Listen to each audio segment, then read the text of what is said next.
Hi there, I'm Chris Sanderson. I'm the site manager for Rushcliffe School in Nottingham.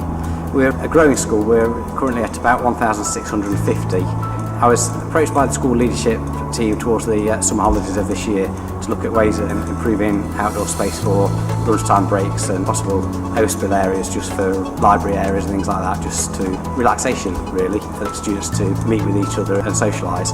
We identified the LRC quad. It was an area that historically flooded, so with the design team met with A&S Landscapes, and within 6 weeks we managed to turn this area behind me into an area that was meeting the school needs. A&S Landscape provided quotation. They did just a couple of visual sketches with various canopy options, including different roof styles and materials, and we looked at the different options under discussion with them and the leadership team at the school, and we're quite happy with the canopy that, as you can see behind me, was done from design through to finished product.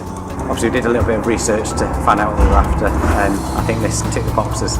I think ultimately we went with A&S Landscapes because they came up with a product that was best for the school, and they actually gave us a complete plan from start to finish.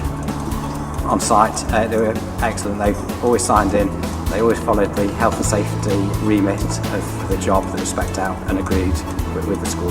A&S Landscape were very professional. They kept communication right through the project. That was from the grounds workers through to the Canopy construction team building it, and then with a follow-up visit to actually see the finished product and inspect and sign off.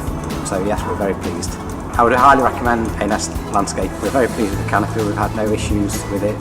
It works as per specification, and we would always get A&S Landscape involved with future developments of canopies around the school should the need arise.